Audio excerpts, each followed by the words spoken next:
I want to welcome you to the Greatness Factory, and I do believe that we can manufacture greatness. I spent a decade as a women's basketball coach, and I used to tell mom and dads when they dropped their daughters off to me at 14 years old, thank you for dropping your daughter off at the Greatness Factory, because we could take kids from all walks of life, all socioeconomic backgrounds, we could put them into a system, and then 4 years later we could send them out into the world, right, and perform at a much higher level. So I want to thank you for coming this afternoon. From time to time we do events here, because we want to open the door and let you get in the Greatness Factory to see what it's like. Because I think when you get around other like-minded people that are dynamic in nature, what's going to happen is it's going to activate your prey drive. It's going to challenge you to want to do bigger things. Okay? How many of you are motivated when you get around big-time people doing big things? Raise your hand. Okay? And when you're so how much are you placing yourself in proximity to big-time people doing big-time things? And one of my number one things that I've been doing this year to elevate my brand, to go from a national to an international brand, is one thing: strategic partnerships.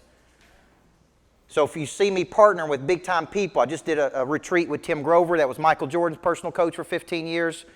Tim Story, which was Robert Downey Jr.'s coach, Denzel Washington's coach, some of those people's coaches. Kevin Elko's coming up in a few weeks, which is Nick Saban's team psychologist. So when we talked about doing this event, and Christian and the folks at Next Home said we could get Brad Hopkins, I'm like, bring him on. And when I got in here, I'm like, first thing I said, dang, this is a good-looking dude. That's the first thing I thought. I'm like, he's a big dude and he's a good-looking dude, right? And I'm sitting there talking to him, looking up, like, how you doing, Mr. Hopkins?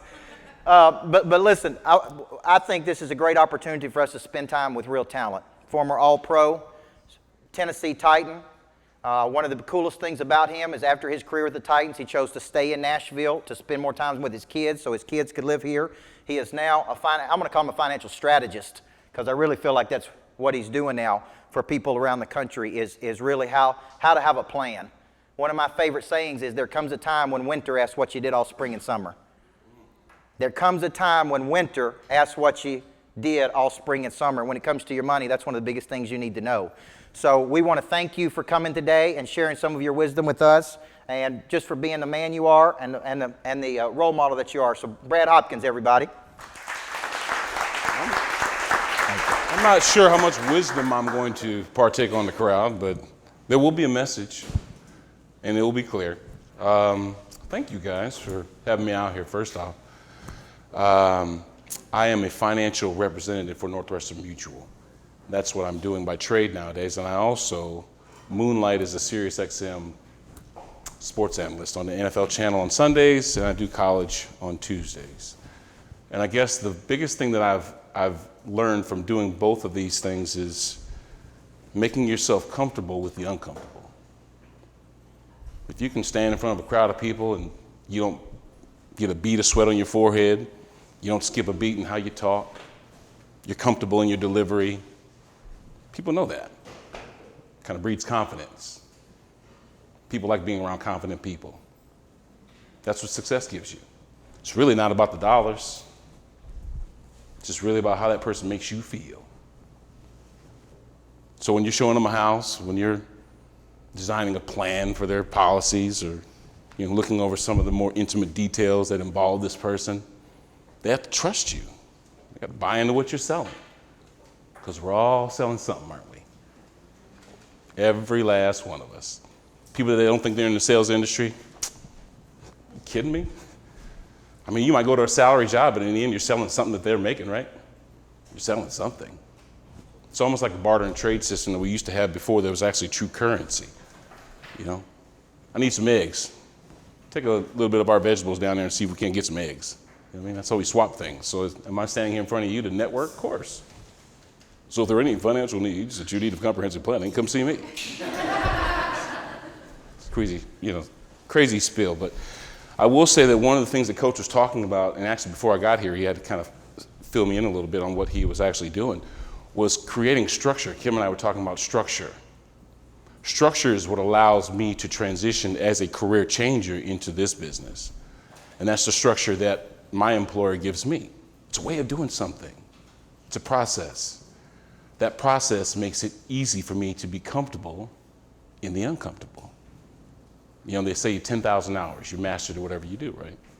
Create that process, continue to do it, maybe shape a little bit of it to be affordable and effective for you, But in essence, when you become comfortable in your process, that breeds confidence. And people want to be around confident people. The things are always afforded to the person that seems like they have the answers. I mean, obviously you got to back it up. You can't just be throwing out there nameless facts that don't really mean anything, right? Because people will call you on that. But when they trust you, when they believe that confidently you know what you're doing, and guess what? They're more apt to do business with you. Period. I've sold cars, sold time on AM radio, sold insurance policies, always selling something.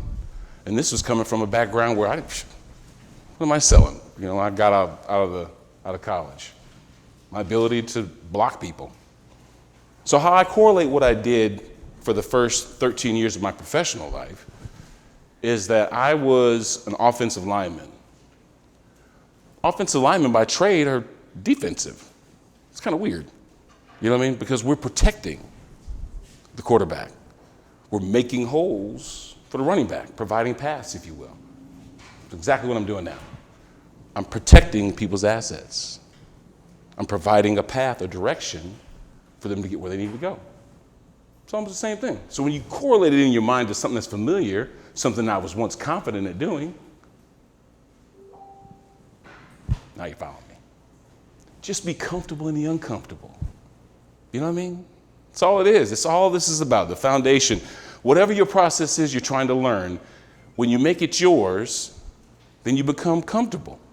I remember I got drafted to the Houston Oilers from a pro set offense in college where we had a tight end and a couple of running backs and whatnot to a offense that basically featured 4 wide receivers and maybe sometimes a running back, if not 5 wide receivers. Completely foreign to me. And I struggled like you would not believe in my first couple of years because I wasn't comfortable in my process. There were some changes that were made to the offense, different coordinators, different philosophies, different way of doing things. And they were more reminiscent of what I was used to. So it was easy then for me to start making those adjustments and get comfortable in the uncomfortable. And then I started playing better. Then when you start playing better, you start feeling better about what you're doing. And when I started feeling better about what I did, then I felt like I was one of the best. When you feel like you're one of the best, legitimately feel like you're one of the best at what you do, what stops you? Nothing.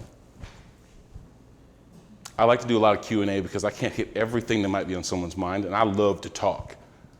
So the way I do that is just to cover a bunch of areas that somebody wants to talk about. I can sit here and talk about myself all day. It gets kind of boring after a while. But I think that through my experiences of playing professional sports, obviously playing in college, trying to manage that, which I didn't do a really good job of, just got lucky. Then, transitioning into things that, would be able to help me sustain who I become as a person. Let's just say it that way.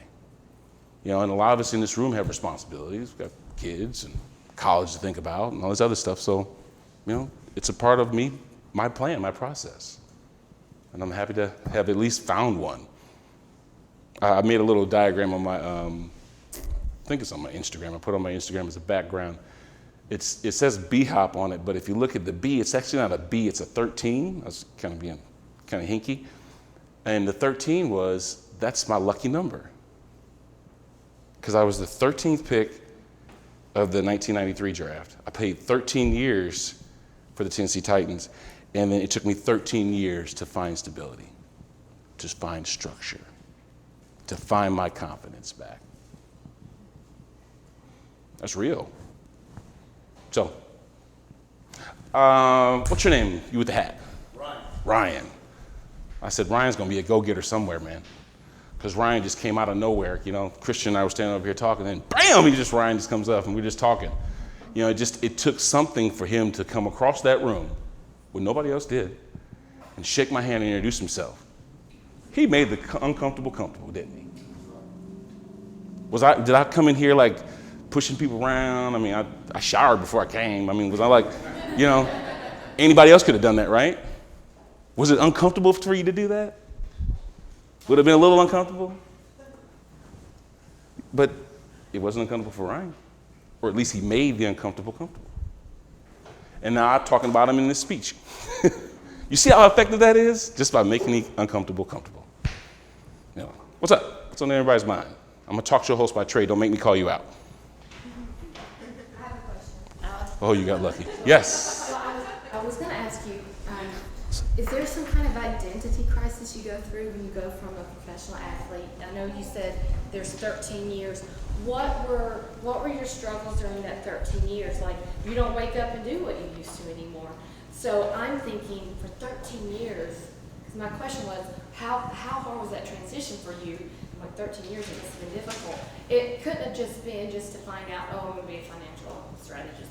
Right. You're no longer that football player.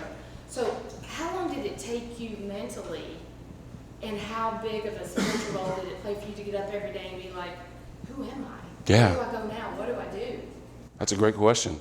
Took me up until about 5 months ago. Wow. Yeah.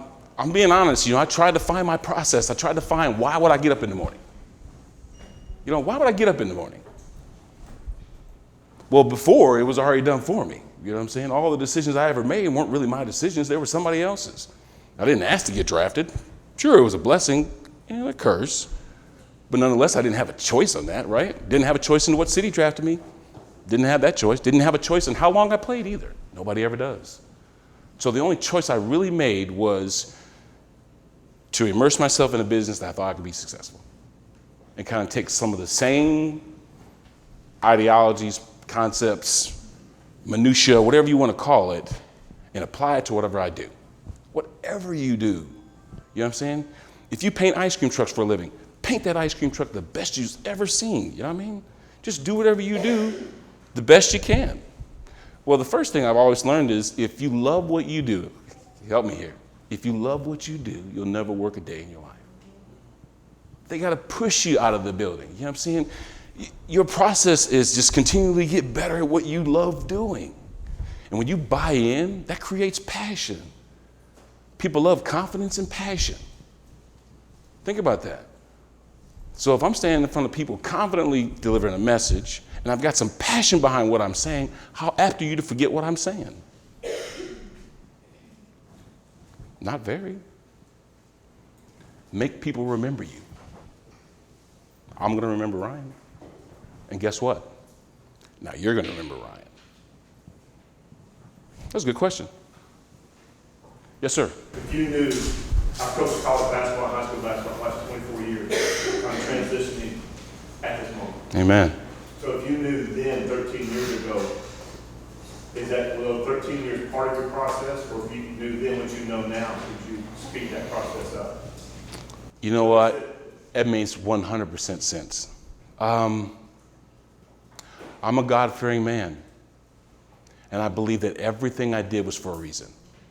It wasn't on my time. So while I was busting my butt to be the best broadcaster I could possibly be in life, you know what? There was always going to be that ceiling for me because it wasn't in God's plan for me. But what was in God's plan for me was to take being comfortable in the uncomfortable and speaking to millions of people every time I'm on the air. You see what I'm saying? So I took something from that to be able to apply it to what I'm doing now. Now, do you think That got you to this part of the process. Exactly. So even playing football, they didn't ask me to come here to speak to you about comprehensive financial planning. They came here because I had a name from playing with the Titans, right? That opened the door. It validated my existence in a sense, to be able to stand in front of anybody and say anything. Because think about this. This is crazy. And Christian will remember me saying these exact words probably 6-7 years ago when we were talking to a college group about recruit reels. When I said I was All-American in college, captain of my football team, first-round draft pick, played in the Super Bowl, played in Pro Bowls, and I'm the only person that you could walk outside of Nashville and nobody know who the hell I was. You see what I'm saying? Why is that? Why would I have accomplished all that and no one outside of Middle Tennessee would know who I was? That sounds like somebody that you would remember, right? Playing professionally for 13 years? Come on, with the same team? Because that wasn't what it was for. Maybe it was for me to go through, being able to handle, wealth or whatever, being able to handle being in situations that I need to now be able to advise those young guys going through the same thing on what not to do or what to do. You know, being defensive and being proactive. You know, that's the teacher in me. I actually wanted to be a teacher when I first went to Illinois. And I did enroll in some EPS classes, educational policy studies. And my dad was reminding me every day, man, you're gonna be broke. You're not gonna have anything. So start thinking about, you know, being more expansive in your degree, so that way you can kind of use that football defense. I was like, I don't want football, really? I wasn't even supposed to be playing football. I wanted to be a basketball player, like what you coached. That's what I wanted to do. How about that? I didn't even get to be a basketball player like I dreamed about being. I had to be a fat football player. So that just shows you how the plan goes, right? What do they always say? You want to make God laugh? Tell him your plan. Tell him your plan, he'll get a nice chuckle. But yeah, it was a part of all that came to be who I am now. Someone with a salty beard, you know, that's had all this experience, good or bad, to be able to pass on what I've learned. One of my favorite movies is, what's the one with Scarlett Johansson where she basically turns into, help me here, Christian. Lucy. That's one of my favorite movies. Do you remember what Morgan Freeman's line in the movie says, well, what would you do if you had all the knowledge in the universe or in the world or whatever? What would you do with it? Pass it on. Pass it on. And I've learned in so many different ways. You know, I've learned from great people that have done great things. I've learned from people that have not done great things. I've done not great things myself that I've had to learn from. You know, I was one of those kids, unfortunately, but they said, hey, don't touch that stove. It's hot. How hot is hot? Is it really hot or is it just, that's hot. Yeah, I was one of them kids, you know? So, either way. Anybody else? Yes, oh, sorry. Go ahead. So once you found that dream, that calling within you, did you find yourself in a sea of naysayers and try to calm you down? And so how did you overcome it if you cannot get away, but where it seems like the goal were too high and, you know, we need to place it in better? Conviction. How convicted are you what you're doing? Because there have been moments, plenty of moments of like, man, this is the part that's going to get hard. I mean, I just labeled out so many career changes that I've tried to do, right? There was at some point in that thing, I said, this ain't it. You know what I mean? But if you're convicted, what makes you push through those tough times? You know what I mean? I remember one time I was running gassers. Coach knows what I'm talking about. Well, you do too, Coach. And I was dogging it, you know what I mean? And what I was doing is, because I was dogging it, I was making us have to run extra gassers. Not intentionally, because I was just feeling sorry for myself. You know, I was like, oh my God, this is so hard. I can't believe we're doing all this. I'm mad at the coach because he's making us run these extra gassers. And I'm just really, you know. So then one of my teammates looked at me and he says, you're the fastest guy out here. Why are you making us still run? That's the last thing he had to say to me. I was first every time. I don't know, I want to be part of something, you know what I mean? I remember these dumb acronyms my coach used to tell me, together everyone accomplishes more. If it weren't relevant, I wouldn't have said it. You know what I mean? I mean, we were talking about it earlier, Christian, how often does one individual become responsible for like more than half of the percentage of the efficiency in an office? It just doesn't happen. You know what I mean? So I think that even when you're looking at careers, they want to be associated with people that work well with people. You know what I mean? So I think it's just really being convicted in what it is, what your process is. And knowing that ultimately that's what you're supposed to do. You know, there might be that time, it's like, it seems so hard. This just can't be it. Well, how convicted are you at what you're doing? Maybe that's the reason why you're not really where you want to be. You know what I mean? If you jump in both feet, immerse yourself passionately about what you do, you come out with confidence and you come out with passion. People buy into that stuff. So, being convicted is part of it. Do I hear a baby? Oh my gosh, I love kids. Oh, she's beautiful. What's her name? Shari. Hi, Shari. I don't have kids anymore, I have adults.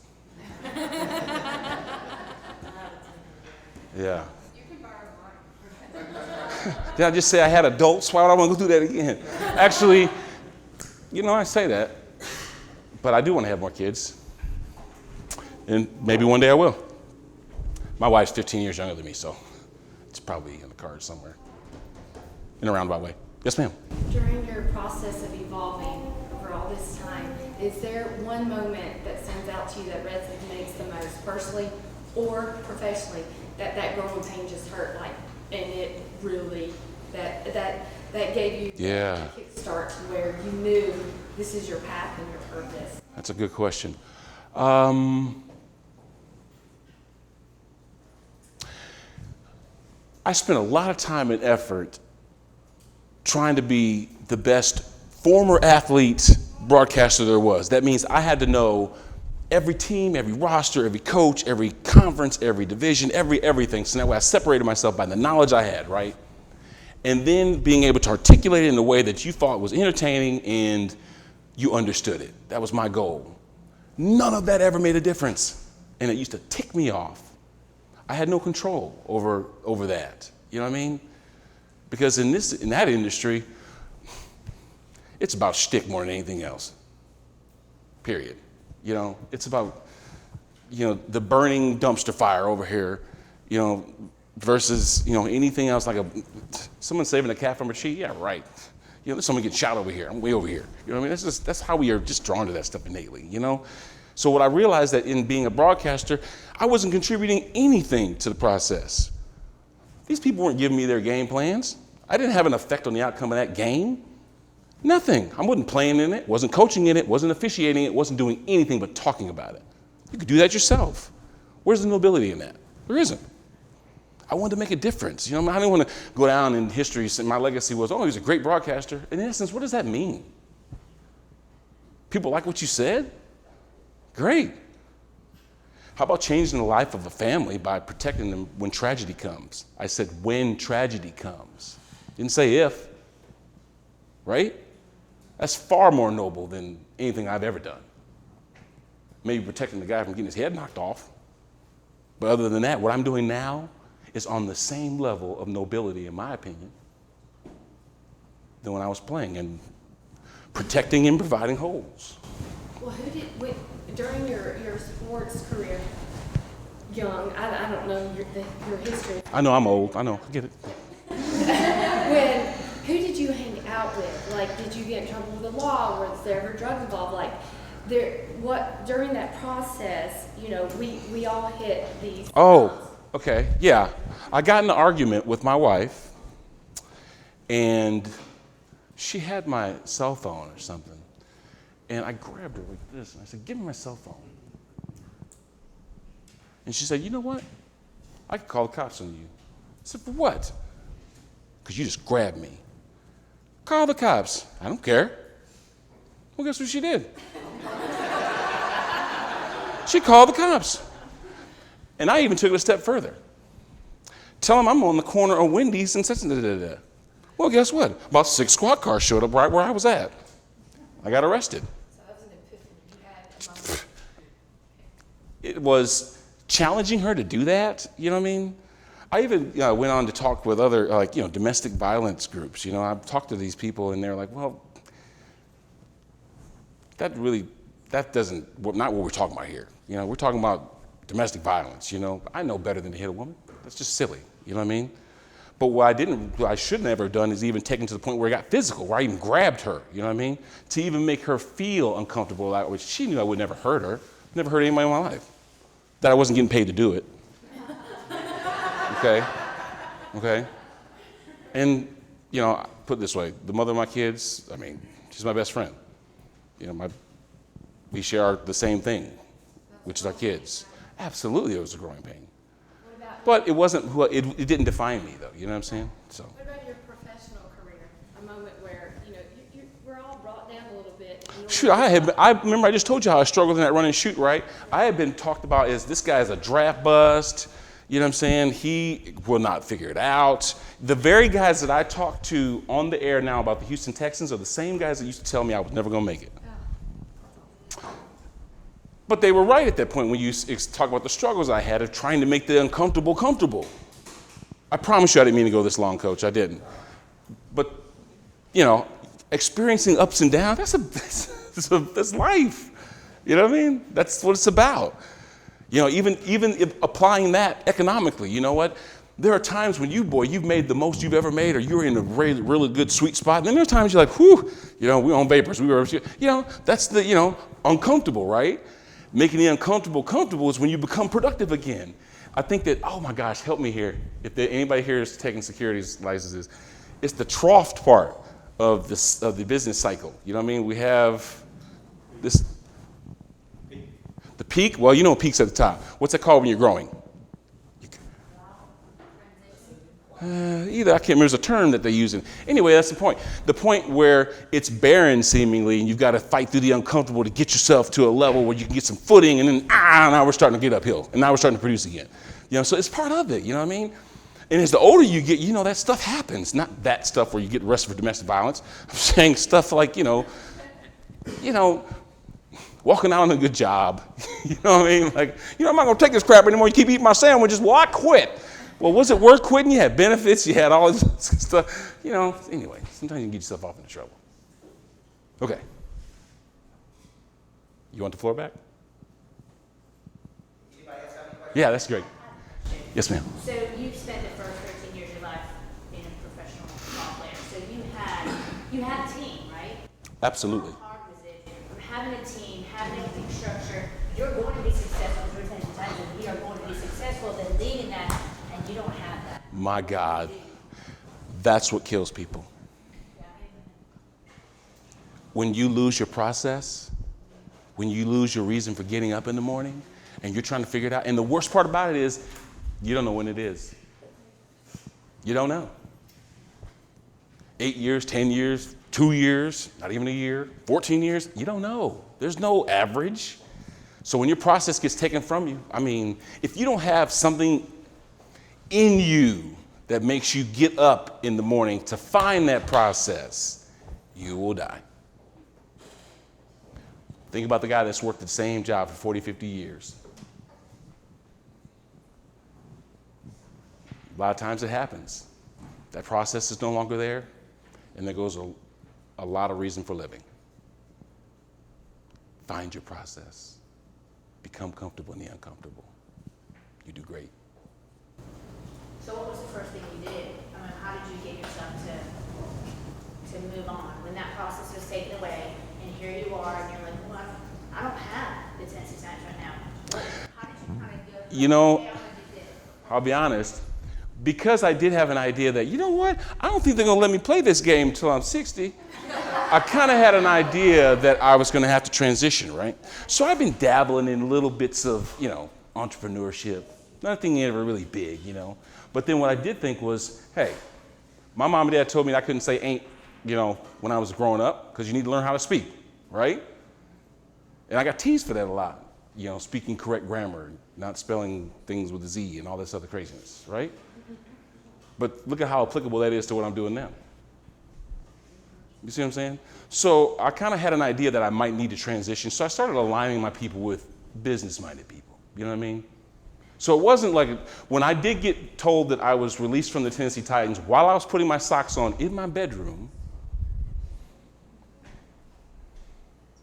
I kind of had an idea it was going to happen. So, yes, ma'am. So if you could go back and tell your 20-something-year-old self when you got drafted to the NFL something that you know now, if you could go back and tell your 20-something-year-old self some advice, what would you tell yourself? You don't need 14 cars.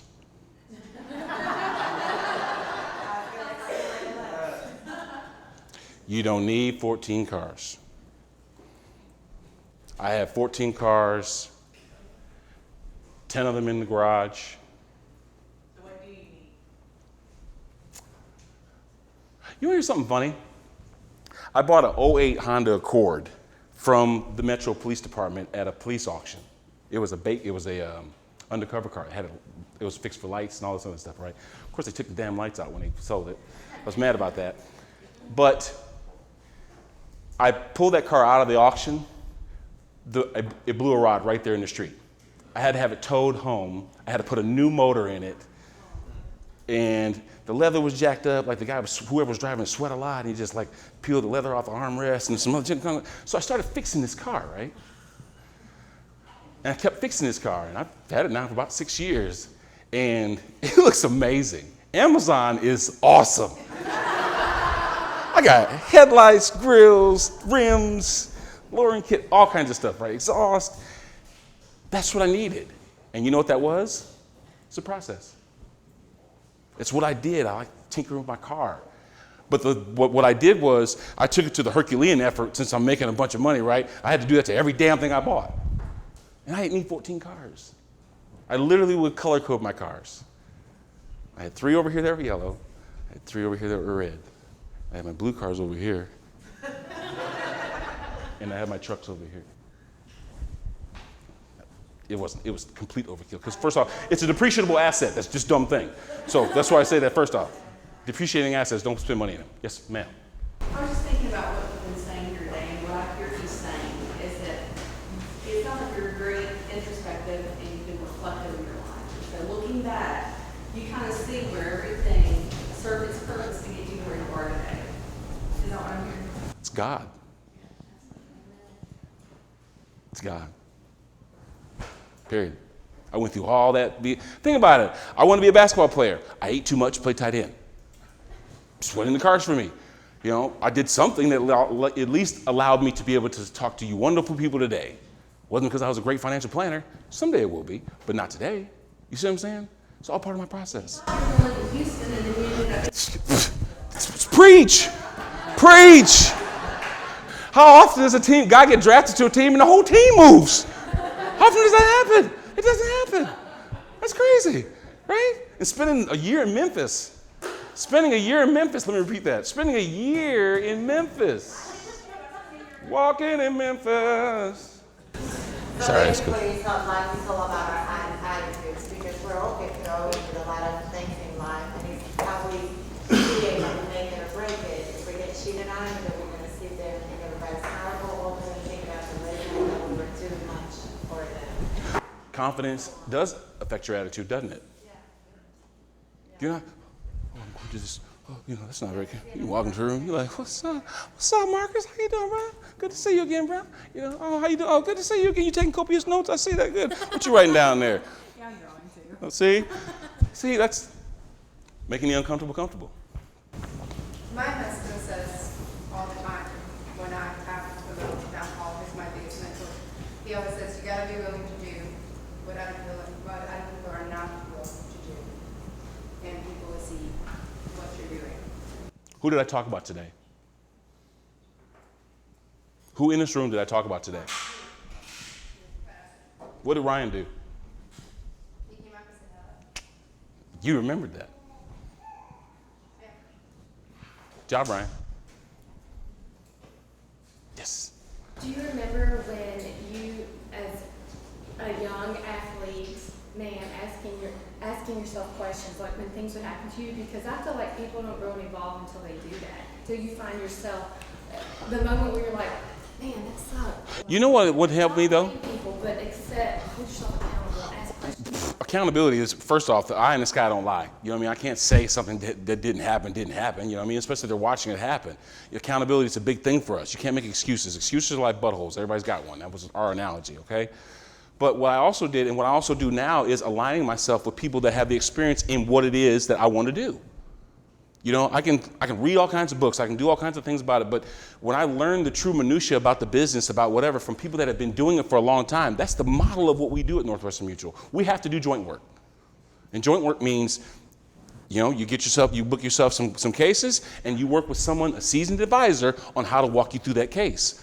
It's probably the same thing, you know, hitching your saddle to someone that has been in the business, that can kind of explain the business to you, that you might have a lot in common. You know what I'm saying? So for me getting drafted to the Titans, I ended up getting drafted to play side of Mike Munchak, was my left guard, my rookie year, Hall of Famer. You know who I played with for the next 10 years?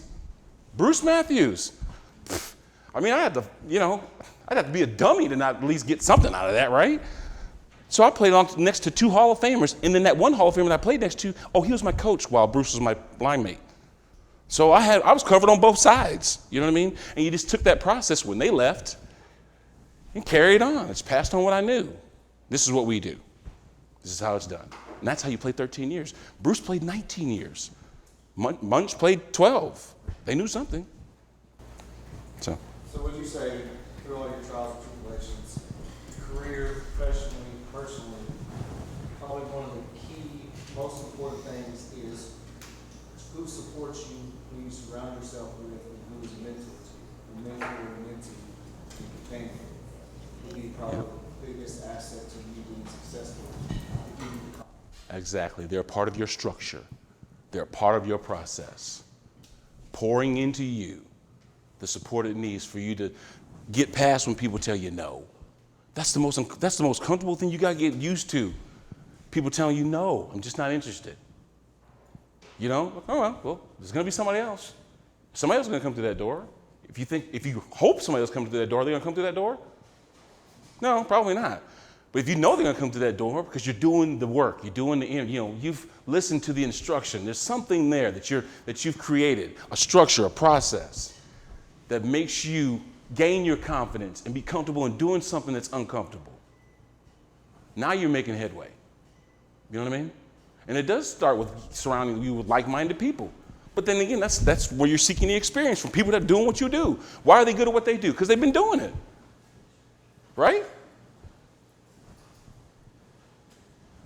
All right.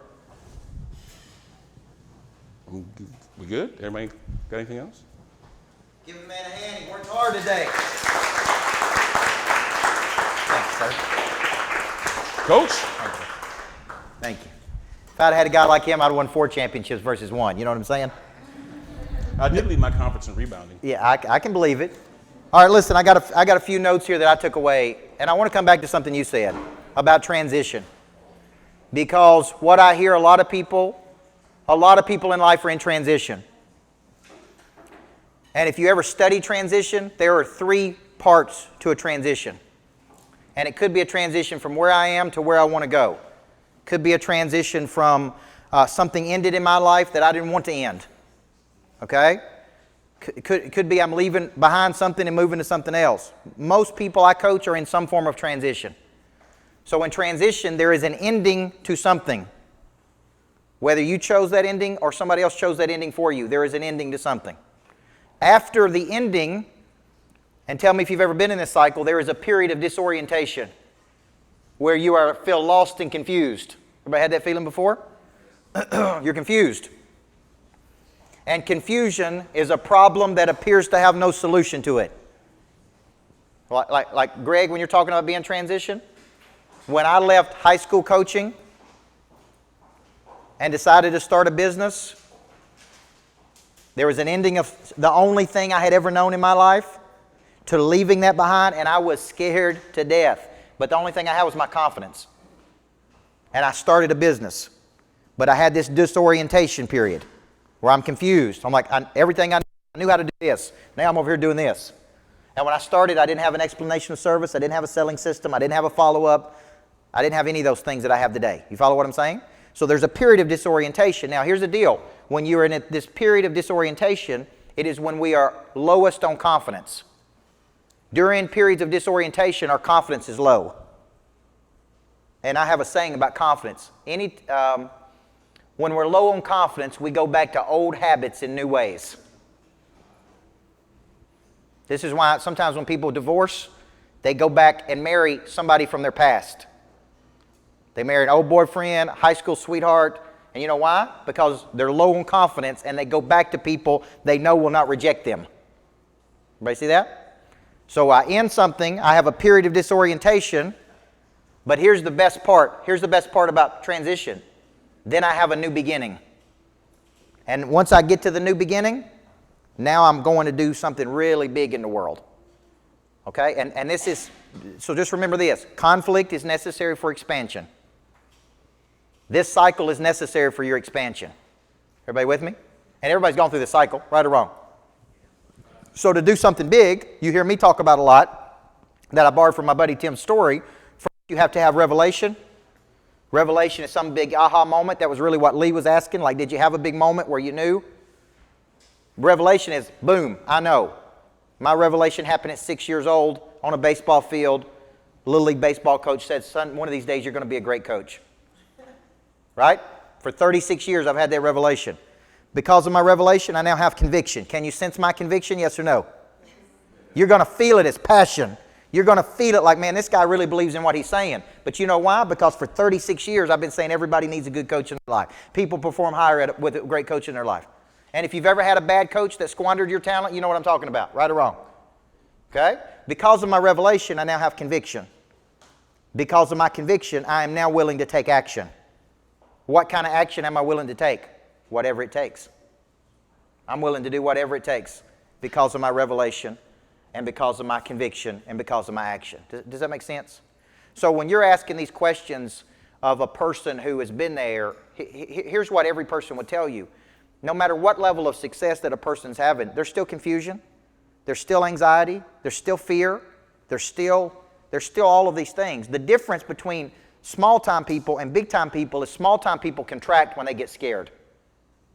They start cutting things. And I like to joke and say, hey, we can't go out to Texas Roadhouse this month. You know what I'm saying? Like they start saying, oh, I got to cut this or I got to cut that. Big-time people, when they get scared, they push harder. They double down. They bet on themselves. They work the selling system. They do double the effort. Small-time people want to contract, cut, quit. It's too hard. You know, we got a lot of real estate agents in here. 83% of real estate agents quit within the first 2 years. Now tell me how good you can become at something if you start and quit and start and quit and start and quit. The average 20 to 30-year-old, because I was coaching 20 to 30-year-olds at my house last week, the average 20 to 30-year-old is changing jobs 24 to 37 times.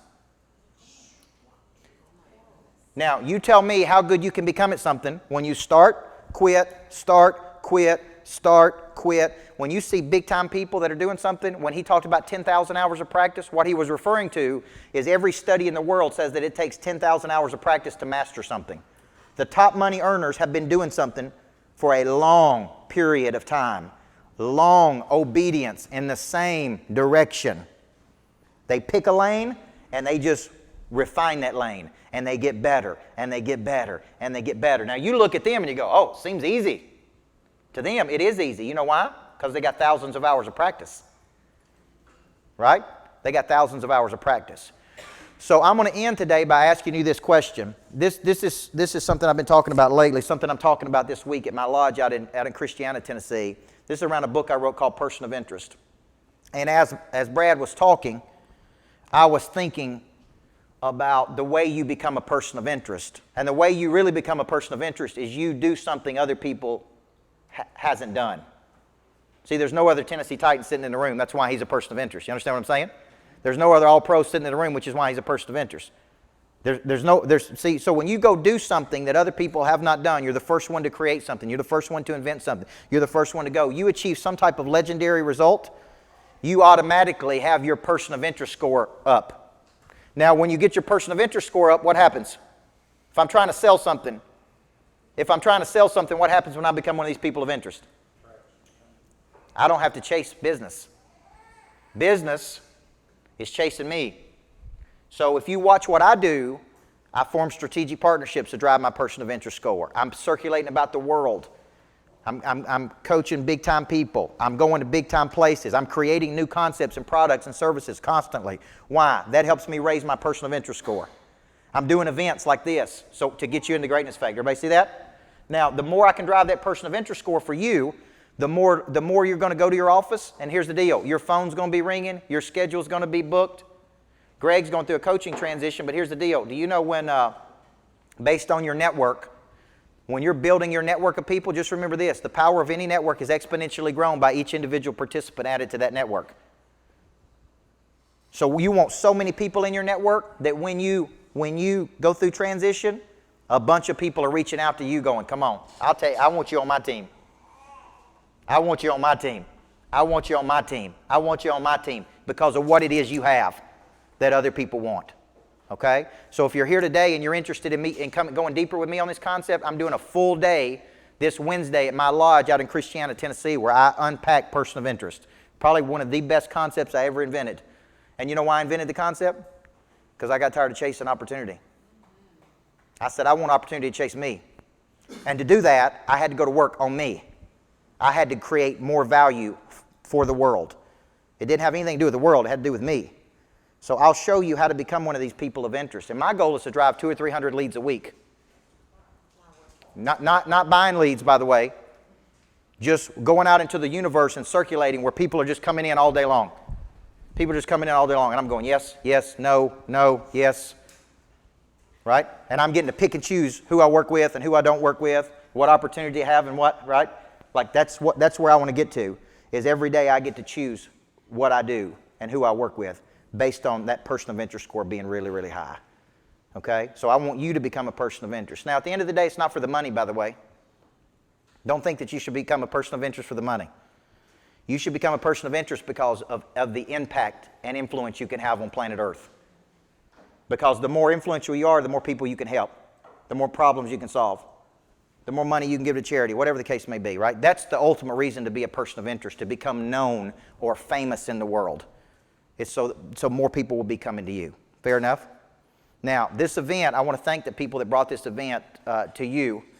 Next Home Music City Realty is the people who put this event on today. And I want to say, number one, I love working with them because I'm coaching their team, and they're big on community and bringing real value and having events where people can come together and do this, okay? And I'm coaching all of their real estate agents. That's part of their deal, where their agents are coached by me every single month to be part of their team. So, hey, let's give them a hand and thank Randy and Kim for doing this. And I tell people, I know within 15 seconds if I believe the same things they do. When I sit down with these guys, I knew like this, like we believe the same things. We believe everybody needs a good coach. We believe a good coach can change a person's life. We believe people who have training always outperform untrained people. Do you believe that, yes or no? Trained people always outperform untrained people. Okay, so just get in your brain, training is not something you did, it's something you do. Training is not something you did. You come one time to the Greatness Factory, you get a little excited and all jacked up, that's cotton candy. Tastes good for a second and then it goes away. You follow what I'm saying? I want people who are serious about getting better every day. Training every single day. We train every morning in the office at 8:30 and 12:30. Every day we train in the morning, we train again at noon, and we regroup, and we're getting better because training is not something we did one day, it's something you do every day, okay? So I want to thank you guys for coming today. I'll be here for a few minutes to talk. If you want to talk to me, if you want to talk to these folks, I'd love to visit with you for a second. If you want to come out to the lodge on Wednesday and go to Person of Interest with me, there's about 50 people going through that. I typically take between 50 and 75 at a time, but I promise you, that one concept right there could double or triple your income. We got a real estate agent that I'm coaching he did 60 deals in the first quarter of this year. Let me say that again, 60 in the first quarter. Not in the year, the first quarter. On track to do 240 this year. You know what? You know his number one strategy he took? Person of interest. He took this concept of person of interest, drove up his person of interest score. Now he's getting leads like this. That's really what I want to do for you. It's possible for everybody. It's possible for everybody. Fair enough? Does anybody have any questions for me? I'm low on confidence, right? Hey, oh, you asked Brad, but you won't ask me. I get it. No, listen, I want to thank you. Yeah, I want to thank you for coming today, guys. And like I said, we'll be around for a few minutes. Thanks. Next home. Yes? No, it's not probably. I was going to say, I'm going to get a photo with these babies to match the colors. Yes, we will get a photo together today, all right? All right, guys, thank you very much for coming. God bless you, okay? Thank you.